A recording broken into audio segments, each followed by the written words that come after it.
Beasely. Hello, my dear. I'm a junior nursing major here, and this is my testimony.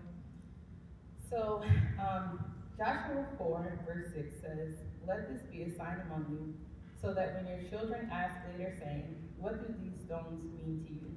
So, this is a message that the Lord had told Joshua. He had brought him to the Jordan River, and the Lord had instructed them to go back down, get 12 stones, and to bring them and put them on the side. So it would be a remembrance of what the Lord had done. So for me, it wasn't a stone, but a necklace, which you may actually can't see it in that picture, but I have it on right here. So December 2022, I was scrolling on Facebook and I saw this ad for a necklace, right? I promise this really matters. But anyway, I saw this ad for a necklace on Facebook and I'm like, oh, it's not really my style of jewelry, but it was just something about it that really caught my eye. And so I kept looking at this necklace and then I hear the Lord say full circle. So the necklace is literally just a circle. And when he said that, I knew exactly what he meant. So at that time, a few months prior, my husband, well, ex-husband now, had decided that we were going to go our separate ways. And the amount of pain that I felt in that time, the level of just heartbreak and devastation and all of that I was feeling, I felt that that's what that message was about. The Lord is like, you are in so much pain.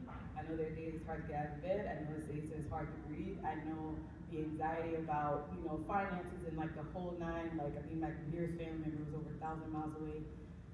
So I felt like that's what you're talking about, right? You're gonna bring this all full circle. I had no idea what was in store.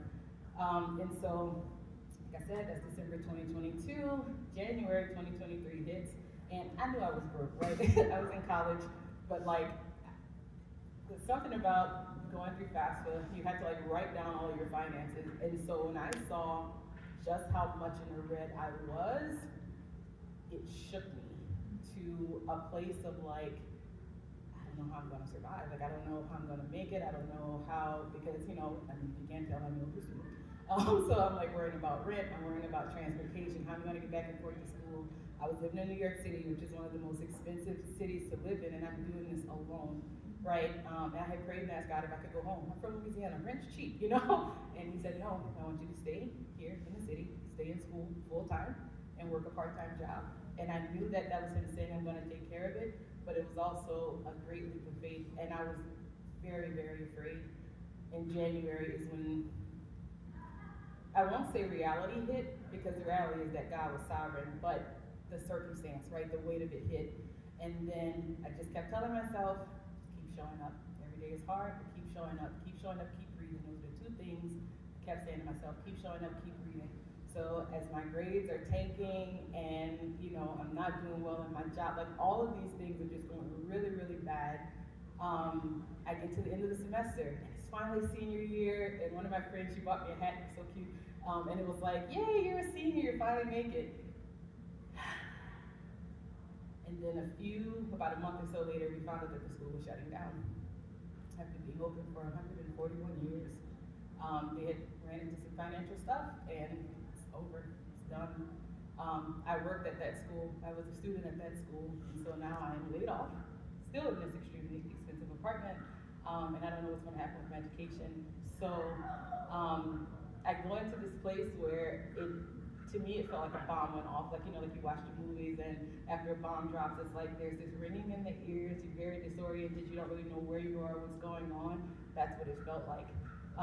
And I could feel the Lord literally grip my heart, and he's like, I got it. Remember why I told you to get that necklace, because all throughout this time, I would grab it, I would hold it, and I'm full circle, hanging there. Full circle, God said, full circle, no matter what, full circle. And so at this point, I don't even know what to do, right? That was my last dog in the fight. You're gonna graduate, you'll be able to take care of yourself. This journey has been so long. And I didn't see that coming. I had no idea that it was gonna end. And those people, it was more than just a school, they were my village. They were the ones that would call me on the holidays. Hey, I know it's your first holiday alone. You all right? Have you eaten today? Are you okay? And we're all now scattered abroad. Nobody knows what's going on, what's our next plan for what's gonna happen. And it was a really hard time. It was a really, really, really, really, really, really hard time. And there was no plan. It wasn't one of those like, yo, God's gonna turn beauty to ashes. I didn't see it. It was just a lot of ashes, a lot of death. What I did not realize though, in the divorce, the Lord was preparing me to learn how to grieve something that did not have to do with someone passing away. Because I never had to do that before, right? So to understand the process of losing this school, losing my village, all of that, it really helped me to be able to process and understand when you go through those 5 stages of grief, the bargaining, the the anger, the depression, the acceptance, all of it. And so we fast forward, right? The Lord gives me a call and he says, because it was a Christian school, Roberts was in connection with that school, right? Which is how I even found out about the school. I'm not from New York City, I had no idea about Rochester at all. And so here we are, find out about the school, things go really bad in the beginning, and then eventually I come up for a tour and the Lord drops this feeling of home. It wasn't peace, it was nothing, it was literally home. Got to the school, whatever, then the Lord says, you're moving to Rochester. I didn't know anybody here. I had not got accepted into school, didn't have a job yet, like none of those things happened, and the Lord, like, you're gonna move. And so I did, and here I am, talking to you guys. And he did, he brought it all full circle. I did not think I was going back to school because I had already been on this journey for so long. Like I went right after high school to college, and obstacle after obstacle. I never was able to get to that finish line of graduation.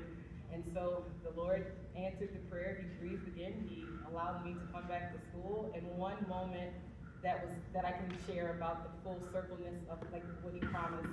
As I was sitting today in class, and everybody's gone, and I was, writing out the testimony and stuff, one of my professors came in who was going through something really hard right now, and I saw her, and I'm like, hi, and it's like, I could feel the Lord say, pray for her, right? So I give her a hug, and I'm like, can I pray for you? And she's like, yeah, and I pray for her, but then she begins to speak into me, right? And she's like, if you're tired, you can call on me, whatever the case is, and it was literally, those were the moments that I would have at my prior school, right? Moments where it was either professors that were praying for students or, somebody randomly in the hallway, hey, you good? Lord told me to pray for you real quick. And just for him to do that, and I literally cried, like before I even got here, and I was like, oh, you're so good, right? Like this is such a full circle moment. So I just want to leave this with you, like for me it was a necklace, right? But wherever you are in your life, if there's something hard, grab you a stone, something that will remind you that the Lord, he did a miracle, right? He didn't just want them to remember the fact that they walked through some water. No, the Jordan was parted for them. The Lord, he's faithful. He will always be faithful, and you will cry, and it's okay. There are going to be times it's really hard to get out of bed, and that's okay, because I learned that the Lord will lay there with you until it's time to get up.